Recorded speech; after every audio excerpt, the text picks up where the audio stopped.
Game over. The world boycotting Haz, Meg's Netflix documentary series, it's so dull and boring. As the world reacts to Harry and Meghan's Netflix documentary series, high-profile Australians are sharing their thoughts on the first 3 episodes. The show has so far explored the Duke and Duchess of Sussex's love story, their feud with the British press, and their road to Megxit in 2020. Future episodes are expected to include harmful smears about the royal family. Despite the hype surrounding the series, for which Netflix is believed to have paid $100 million, Aussie journalists have dismissed it as boring and dull so far. Leading TV pundit Robert McKnight didn't mince words when criticising the show, tweeting, "Boring.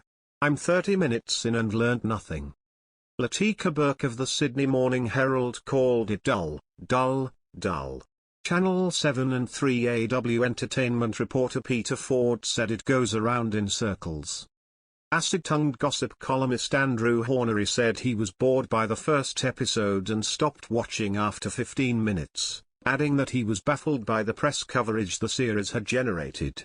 Bored stiff. Last 15 minutes. How screwed up is our society that this becomes the biggest story? Ukraine, Iran, Qatar, China, Trump, climate. Even poor Celine Dion are more deserving topics, surely? He wrote. Broadcaster Michelle Laurie noted the irony of Meghan and Harry complaining about press intrusion while selling details of their private lives to the highest bidder. "If Meg wanted privacy, she should have stayed on Suits because I'd never heard of her or it before," she wrote on Instagram. However, Harry and Meghan did have some fans down under, with former maths star Jules Robinson telling her 745,000 Instagram followers she was loving it. Netflix describes the series as an unprecedented 6-part documentary that explores the span of their relationship, from the early days of the couple's courtship to the challenges that prompted them to step back from the royal family. It comes after radio host Ben Fordham unleashed a scathing attack on the Netflix docuseries, saying its trailers are full of editing tricks and misleading scenes.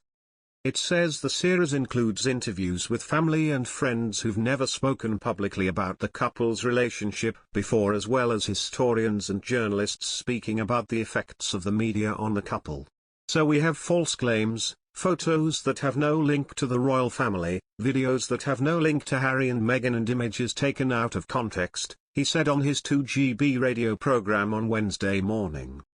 Fordham told listeners one scene in the trailer shows footage of paparazzi surrounding a car as Harry is heard complaining about the pain and suffering of women marrying into the royal family and dealing with the media feeding frenzy. Giles Brandreth has shared his reaction to Meghan Markle's curtsy scene in the Harry and Meghan Netflix documentary.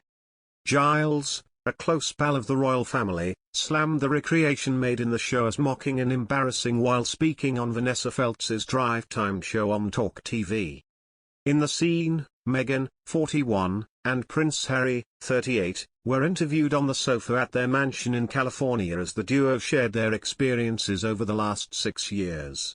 Meghan admitted in the Netflix series that she thought the idea of curtsying to a royal was medieval and put on a funny accent while gesturing the action.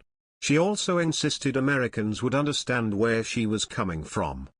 On the curtsy, Giles said, "It's embarrassing because it is mocking and nobody curtsies to the Queen like that, and nobody would have advised her to do it that way." Prince Harry always spoke with huge respect and love for his grandmother and always acknowledged that she had several roles in his life. He usually said she was the first queen and commanding officer. He always said that first and then Granny.